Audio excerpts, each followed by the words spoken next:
So thank you so much for being with us this morning. So again, I've Rachael Stewart here from Stewart Construction, and I've Tobba with us from Cara Connect.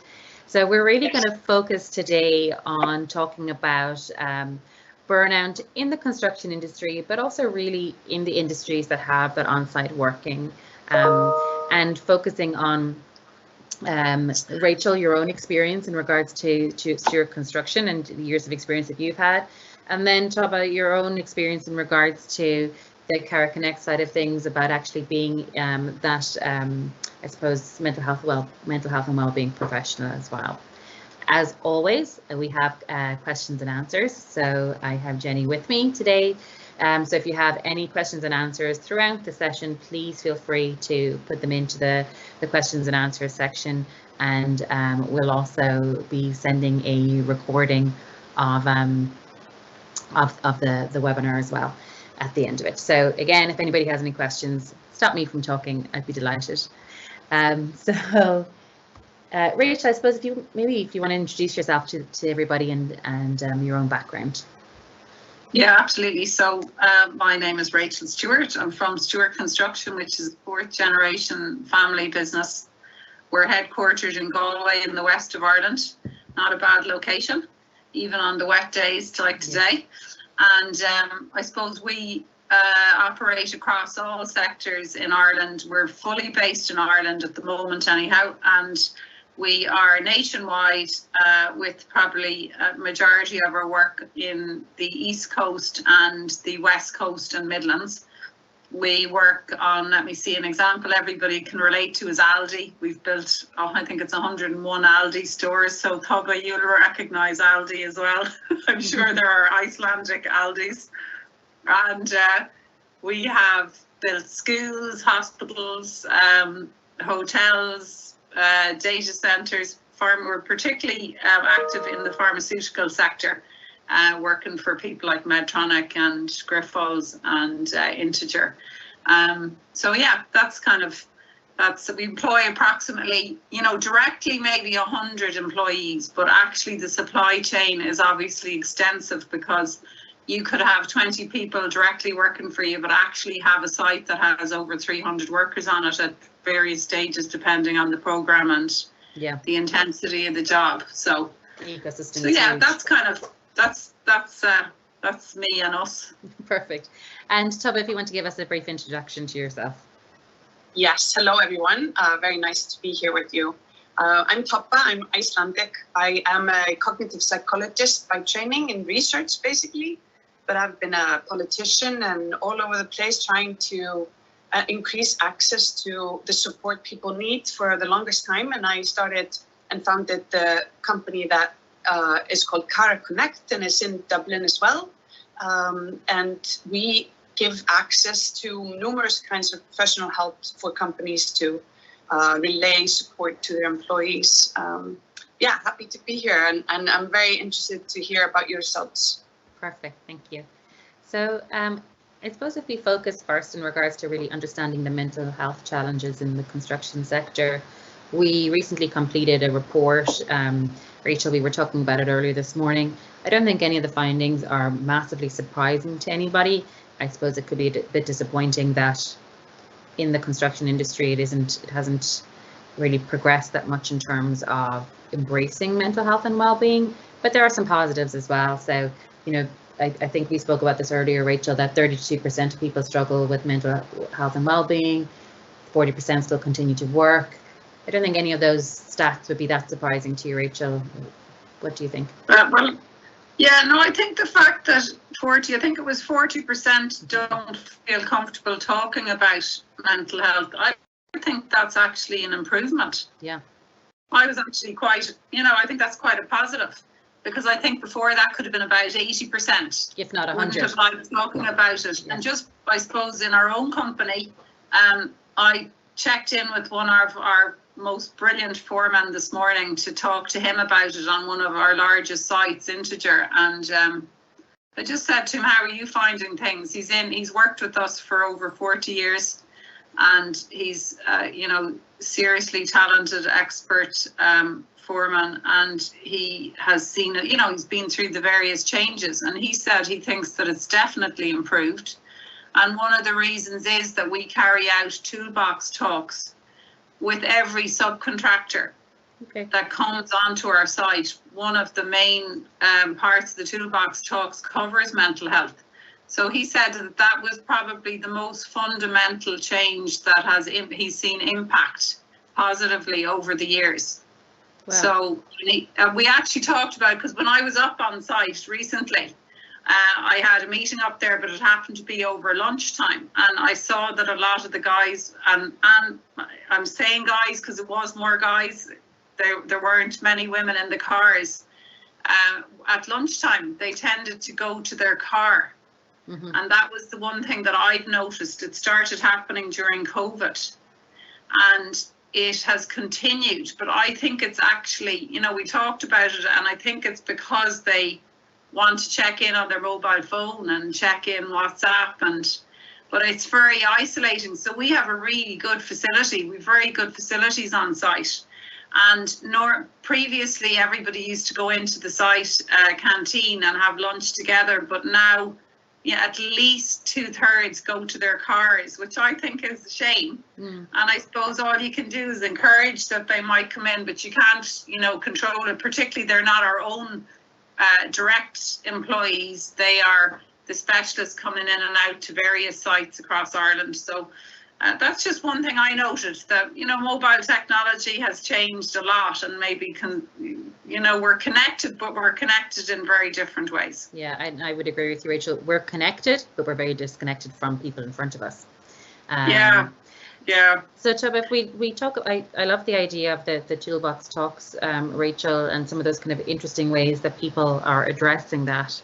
In regard to strategies that you've seen, kind of HR departments, or even, I think it can't only be a HR department, it's got to be company led. Can you talk about some real practical measures, Tobba, that you've seen that people can do in regards to supporting that mental well-being? Yeah, so we work with numerous kinds of companies, and they all agree on one thing. They really understand the huge impact of ill health, both financially and practically, and of course for people, single individuals. So the management part is number one. It's crucial that the managers understand that mental ill health is serious, very serious, and it's not made up. And it's, as serious as cancer and diabetes. And if the employees and the management, my line managers and the CEO are talking about things that relate to mental health and even share their own issues, even though they're not necessarily very fatal or really bad ones, but they open up to the talk. So as soon as that is done, all kinds of implementations are easier. So that's number one. It's that the management talks about this as a real thing, and a real support remains in the company. Number two is the access point. The access problem is universal. It's hard to find the right kind of help. It is hard to ask for the right kind of help. And today, usually EAPs just give you an email or a phone number and give it to the employee.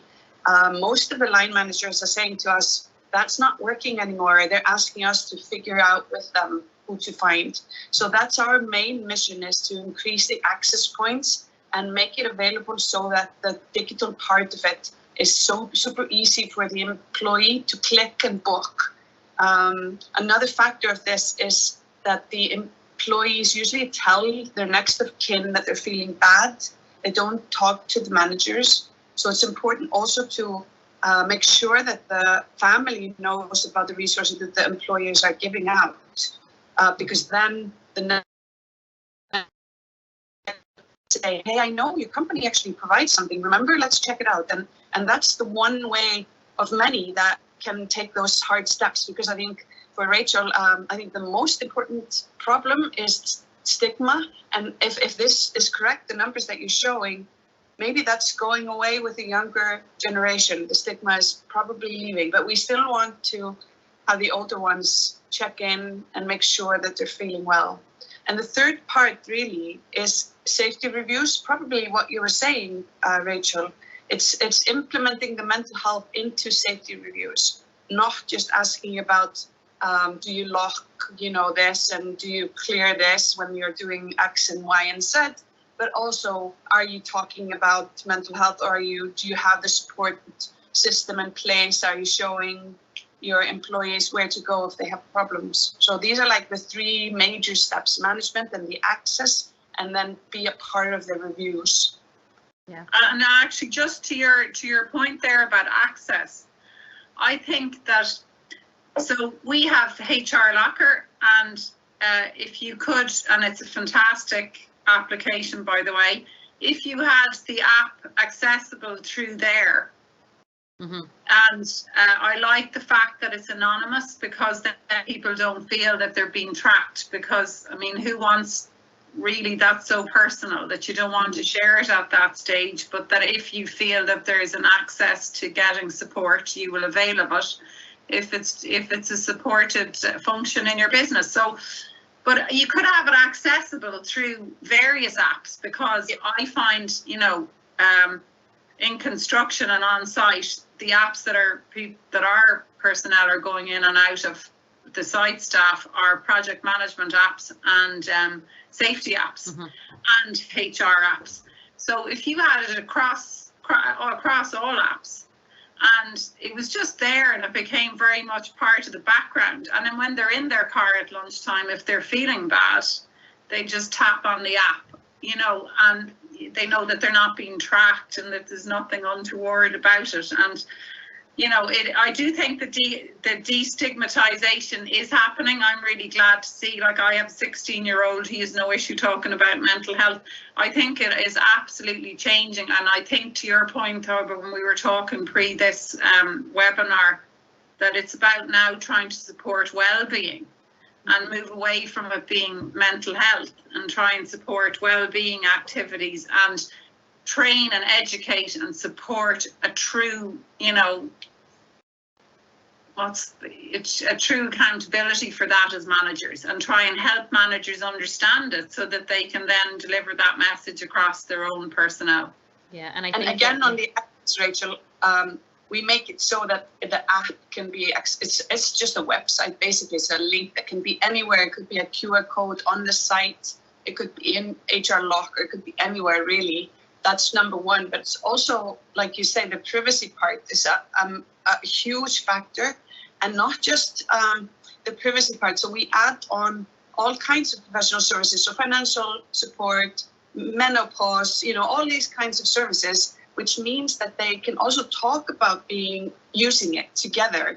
And to your point, Rachel, to get them into the canteen is super important, to talk about things together and meet at work and have a kind of like, because that's one of the signs of burnout. It's isolating themselves. So, all tricks and tips to get them into the canteen, maybe a cake once in a while, or whatever. Food always gives, yeah? always. And I suppose, Rachel, one of the questions I have for you is that in regards to that kind of anonymity part of it, and I think that is, we have this massive stigma around mental health. And Tobba, I love what you said, a couple of weeks ago when you were talking, was that we need to move away from this mental health and start calling it well-being, because mental health is this huge stigma, like it's something bad, basically. But you can empower your managers, Rachel, to be doing their reviews with people and to be opening the dialogue and talking to people. But ultimately, I'm not so sure that people will start to talk about that they're going through mental health issues. So do you think it's just so important that managers are just communicating that you have these services? Or should managers be trying to say, do you have any issues, or are they just pushing them down an avenue if they do? Well, I think if you're going to go down that avenue, or if somebody does approach you, you need to be able to have the skill set to understand how to deal with that in the most positive way, because it's an honor that somebody had, could approach you in the first place. So you need to handle that with care, because it's an opportunity to help them.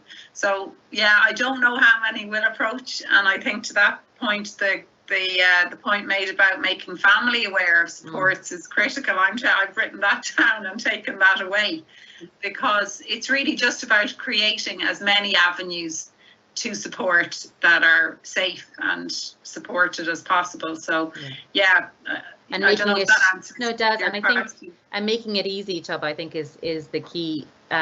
Rachel, I would 100% agree with you that we're living in this technology world, and we have never been as connected and disconnected from each other.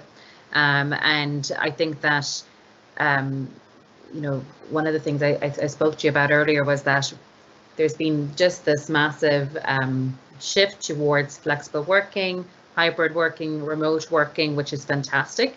And I know, Rachel, you said you can support that in your own offices, but obviously when people are on site, there isn't that avenue for remote working or flexible working or supporting that kind of work-life balance side of it. So people are in the people are on site. They should be in the canteen together, right? But they're not. They're in their cars talking on TikTok. I'm definitely one of those people. So, Tobba, we're in this. Is technology platforms the key, or how do we get people just to actually start engaging with people? Yeah, so in general, I could talk for a whole webinar about what's happened with our mobiles. It's we'll do that next week. Worse.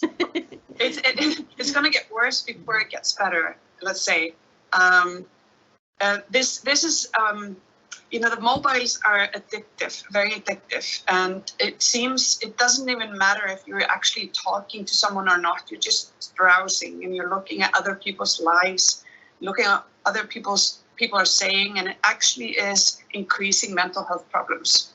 And you know, if anyone that is a parent, you know that the rule is delay everything, delay it as much as you can. It's just, you know, an honest opinion of after reading all this research. So taking it over to the employee side, it is going to be a lot more work for HR to try to get people away from the phone and make the culture in the workplace so that people are talking to each other. It probably means, you know, more food and cakes. Mm-hmm. It probably means more after-work activities, more one-on-ones with managers to employees and trying to match people together. A lot of good companies are trying mentorship between older and younger to try to get people implemented into some kind of a professional talk about work. And I know it's hard in the construction industry. You have construction and then you have all these different players that come in different times. So you don't have a handle on the culture, but except for the location of the site. But, you know, that's where we need to get creative. So the technology part is giving us a lot of problems, but it also opens up the access points to different cultures, to different languages, to different kinds of problems being solved, and the privacy issue. So when we build a well-being hub for a company, we can service the mental health issues at least in the language or the culture of the employees, which I think is an amazing reach of technology. I mean, that is one of the most beautiful things about it.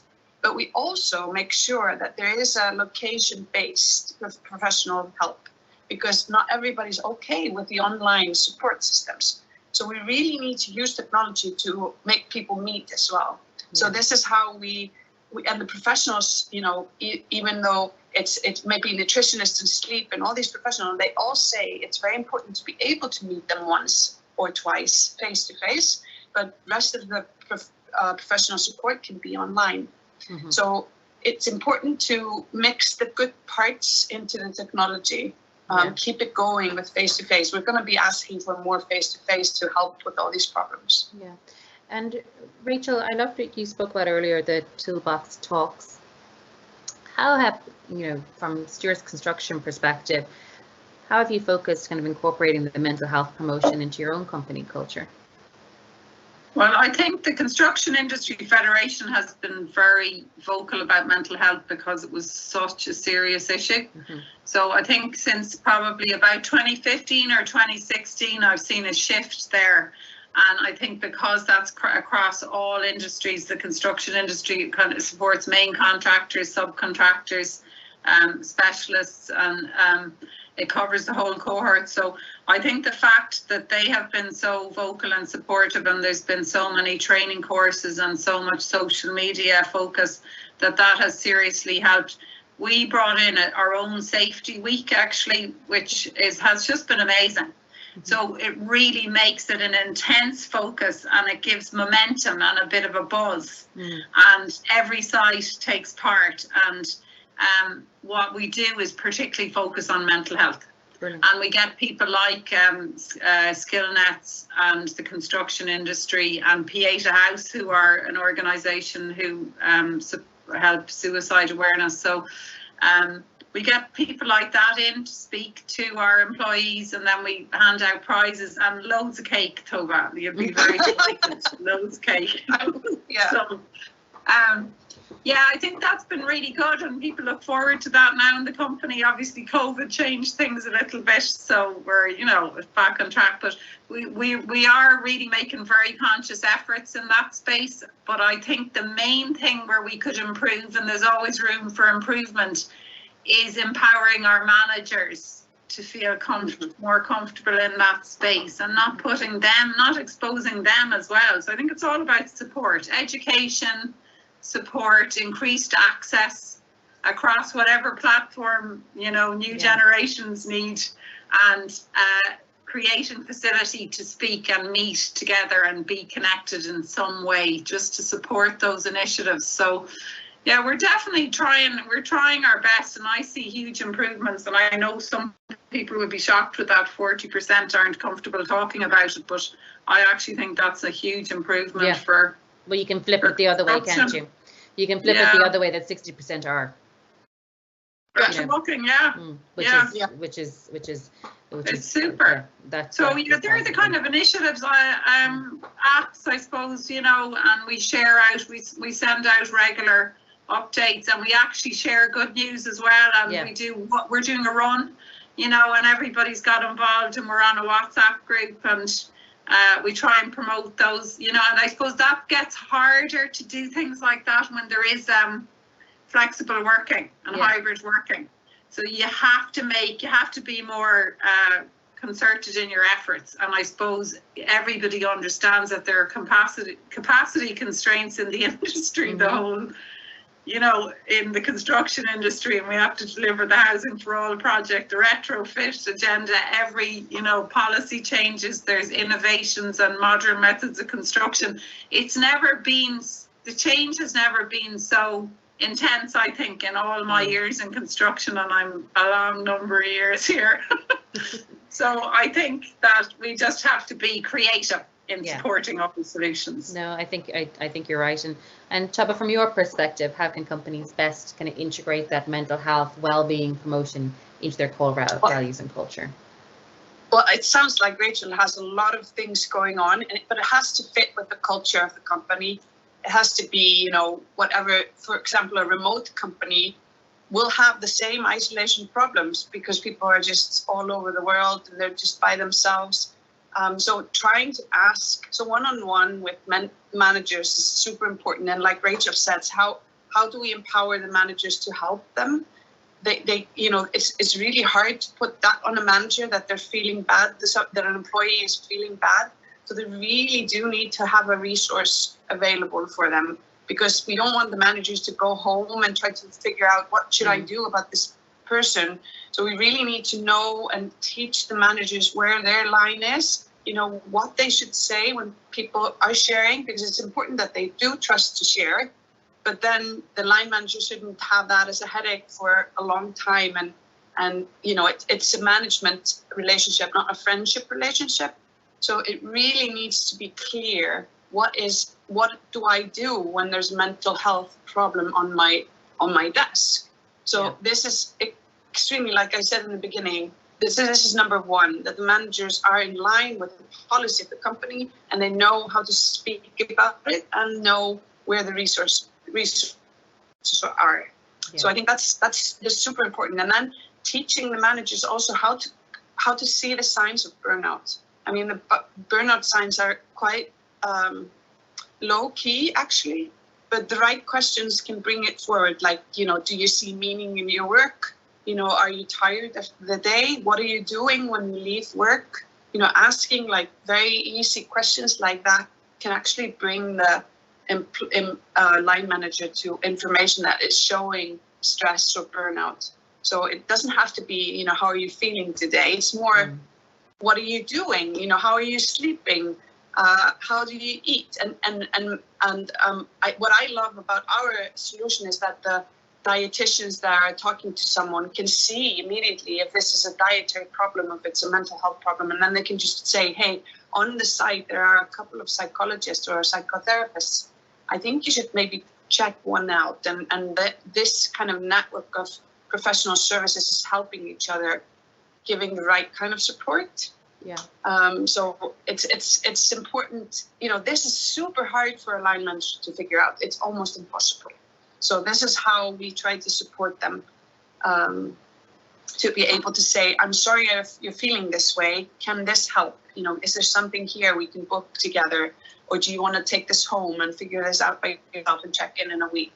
Yeah, I think that's important, is to be able to kind of give them the tools for that. We have a couple of questions I'm just going to pop into is, our canteen kitchen in the workplace is not large enough for the number of employees and dedicated time for lunch. Many individuals end up having to lunch at their desk or in their cars, so Rachel, what you were saying there, and then working through lunchtime. How should the company be approached on this topic, or should I approach the company on this? So, Rachel, go first. I think there's no. It's all about having conversations. People need to be able to have conversations. Why not bring it up and see? You're under obligation to provide welfare facilities, but they depend from site to site, and obviously logistics. How big is the site? Can you fit out? What can you fit on it? I don't know the particular context, so I'm quite conscious about not, making a judgment in one way or the other. But I think the industry is particularly good now at providing welfare facilities that are much better for everybody in spaces that, in comparison to years ago. Yeah. So I would definitely approach, the main contractor or the specialist subcontractor, whoever is providing this facilities, and say that is there any way of increasing the space?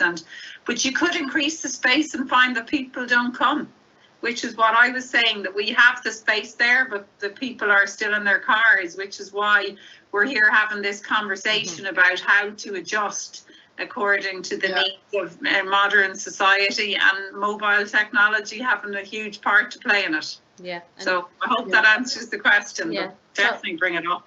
Tobba, I think that you'd agree with that, is that bring it up with the company. They probably don't even know. And Rachel, to your point, is that maybe if people aren't even, you can double it and people aren't going to come.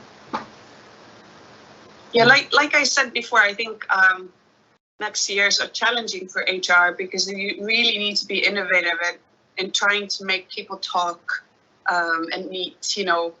There are some tools. Just getting people to play a bingo online, or sending out the ice cream truck, or whatever it is, to try to bring people together to talk. And it's a tricky challenge, and Rachel has an especially tricky situation with different location and different groups of people coming in. But trying something like that makes people need to go out of their car. It really needs to be a goal to get them out there to talk. Or maybe have, a toolbox talk, I think really does help. And as you say, with cake or with something, and that you maybe have it just prior to lunchtime or something like that, so that people might remain together for a period if the facilities allow it. Yeah. We did a barbecue last week in Dublin for staff, because we hadn't done one in quite a while, and we're doing one we had to cancel the one in Galway, would you believe, because of the weather. But we have rescheduled it, and we were saying that we have to make sure we reschedule this or it'll get lost and we won't do it. So it's just about and I do think HR have a challenge. I do think one positive is the fact that we are now it will become statutory that you have to have a certain amount of CPD and to be a registered contractor on CERI. Yeah. I think that's an opportunity, because, you know, through that we're pushing out mental health webinars such as this. I don't know if this will count as CPD. Hopefully it'll be able to tick a box, Crystal. Fingers crossed. I think that's one unstructured training, isn't that it? Unstructured. I was hoping for structured. Anyhow, that I think that's a huge opportunity, because, you know, everybody has to upscale for sustainability in the carbon journey that we're all on, and why not use that as a way to engage and to offer some trainings. And there's much more training because of government policy delivery requirements. They've offered out quite a lot of free training through Construct, Innovate and Irish Green Building Council and the Construction Industry Federation portals.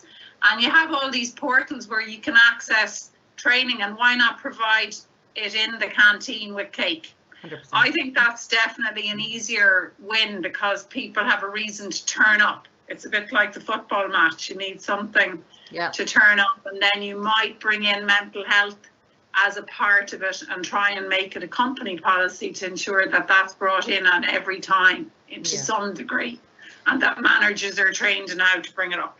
I'd agree with you on that. Just give some common ground. And I think you're onto something there, because the younger ones that are coming into work, they really want to know the reason for the company thriving into the social impact world that we're in. So the young ones want to hear from the management, you know, we are trying to build better for the environment, and this is all going to drag them in, because they want to tell on their phones why they love working for you. Mm-hmm. That's how it goes now. So I think all of this, and then maybe the older ones are gonna say, oh, this is never gonna work, and, you know, we could bring out a little bit of a debate, and that people are missing that. They all want to, you know, have impact. Yeah. No, I'd agree. And this, I'm just going to go to the next question, which I think I could rant about for 5 minutes, but Tobba, I'm going to give it over to you. Is we would like to get started on creating dialogues around mental health in our organisation. Who is primarily responsible for driving the initiative? Does it sit with HR? This is for me. Yes. Yes. It sits with HR, but the HR needs to start almost interviewing the CEO to listen to him and her and see what is your position on mental health. What do you think when you hear the word? And if it's hard there, it's going to be a lot of work. But if the CEO opens up on it and talks about what they think and their environment, and it's just one single question really. Do you have anyone in your family that is struggling? And everybody does. And they are immediately sensitive to the question. And then the HR, it has the task of, you know, bringing that discussion down to the line managers, even a questionnaire about, you know, things, and then bring them together and say, hey, everyone in each of your families has a mental health problem, and we know everyone has one in the company as well. To start talking with the generalization of the problem, because this is stigmatized and sensitive. But when you talk about the numbers as a close encounter, really nobody can say anything but yes, I know, and it's really a horrible problem. Everybody knows it's a horrible problem. People isolate and they're away from work, and it's just super hard. So then I think it's easier to start saying, okay, what do we want to do, and work together on that. Yeah. Getting classes or webinars for line managers is super good as well, just to talk about how to approach, because I think they all understand the problem, but how do they actually ask the questions? And do they ask questions? You know, what kind of questions? And what then the third part is the access point. What do we have? You know, is there like some sort of solution for the HR to offer the managers to give away? Yeah. So, and it is, in my opinion, it starts at the top. Yeah. Now, with Tobba, I would 100% agree that it probably lives with HR, but it's got to be a company initiative. Everybody has to own it. Everybody has to sign up to it, if that makes sense. It's like the vision of the company. If exactly. the vision doesn't hold, nobody believes in it. Exactly. So, now, and yeah. I'm just, one of the other questions here, which I think is important, Tobba, and you might, I might put this one to you as well, is so how can I measure the effectiveness of our efforts to support employees? You know, what measurements? How do you know if it's working? Yes, exactly. This is a very good one. It's we call it the return on investment, basically. So the usage is a very good number to start with. Is are people using this source of support that we have? I would check on that first. That might be my first measure. Then I would connect the return on investment of the cost of the whatever support systems that you're using to employee absences, sickness days. And it's a very tough construct to build, but it should give you a 3 to 5 times return of your investment. So you should be seeing lower stress counts, lower absentee numbers, and presenteeism is a hard one when you're present at work, but you're really not focused on your job, or you're distant, or you make mistakes all the time. But some companies have started to look into that as well. So that's the more shady construct to measure. Yeah. So, but first of all, I would check in and see if your support system is actually being used. If it's not, I think you should look around for something new. A lot of these apps, and we're talking about technology all through, a lot of apps of social support, like meditation and stuff, don't fit with the culture of your company. So make sure it does fit, maybe customized to your company somehow, so that they trust that it actually is for their kind. For Rachael, it's a lot of men. It's probably 85% men. That means that the professional services should be a little bit aligned to that, trying to get them to understand maybe that sleep is important for them without talking about meditation. I'm putting out words here that I know that men have hard time with, meditation. They think it's a fluffy word. But actually, the sleep professionals are just teaching you how to breathe before you go to bed and stuff like that, which is almost the same. Yeah, I'd agree. Does this make sense? No, that doesn't. Rachael, I'm just going to go to the last question here as well. And should managers, do you think, be asking about mental health of employees in their monthly reviews? Should it be that direct, or do you think people should just be kind of, I suppose, jumping around? Well, I think it's if they have the skill set. Yeah. Otherwise, they really shouldn't go there, because, it's not. They're not a counsellor. No, and really, then you could just handle it in the wrong way. So I think that's why, if it's not particularly your, and also they need to be comfortable with wanting to take on that responsibility. Some people will really take it to heart if somebody opens up and it could impact them and their own mental health. So you just need to manage it safely, and it's all about safety culture, really. And in fairness, if you can introduce anything, you can introduce safety in construction. So if you talk about it as being safety, you'll have all the men. That's a great point. That is a really good point. But I also do, that question was, should managers be asking about it? And I suppose, Tobba, I don't know, would you agree with this, is that I'm not sure every single manager is equipped or will ever be equipped to be able to sit down. They're not counsellors, to be able to be sitting down with people and saying, hey, do you have any mental health issues? That's the first thing I would tell a manager. You are not a counsellor. But, if they know the framework where to go, I think everyone can. It's quite, our webinar it's not complicated. They don't have to read about psychological constructs. It's just about the questions and the rule of, the W questions.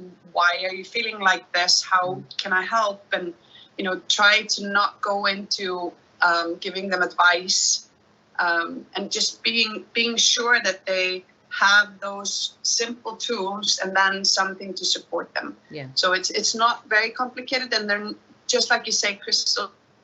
They're never going to be super good at this, and it's not their job. But how to frame the problem and support the person. And I agree with Rachael. It shouldn't be like you know, some of the managers would be really kind of silly when they start saying, how are you feeling today? It's just not their persona. Mm-hmm. But they can ask more questions, like there are more specific questions. Are you sleeping okay? You know, to start the discussion, take it away from how are you feeling, which is hugely broad and cultural question. You know, some people would always say I'm fine, but others will just start talking about it. So just, you know, more specific questions about sleep and nutrition would be a better way to start. Yeah, and I actually think, Rachel, I love your point in regards to safety, because I've used this as an example a couple of times. Is I was doing a review with somebody, kind of monthly catch-ups, and I was like, I'm really struggling. It's like, how's everything going? And they're like, grand. Like, more than one word answers, please. Yeah. But ultimately, but that's his persona, was never going to be able to give me any more information than that. But ultimately, at the end of it, you know, when I kind of started to focus on, so you're working from home now, do you have enough, is your screen working okay? No, I actually don't, my screen broke. Okay, well, you know, I can get you another screen. Is your chair okay? Do you need anything else from that? How's everything else going? At least you're kind of giving them a safe environment that they feel like they're not speaking about their feelings, but at least you understand that safety element, that you can actually help them in some way. Yeah. Which I think is important. It's a very good road in. And if you're worried about someone, usually the sleep is a very big indicator. And, you know, it doesn't necessarily say that they have a mental health issues, but they're on the way somewhere if they have bad sleeping habits. Yeah, it's environmental. Yeah. Yeah. So, guys, thank you so much for being with us today.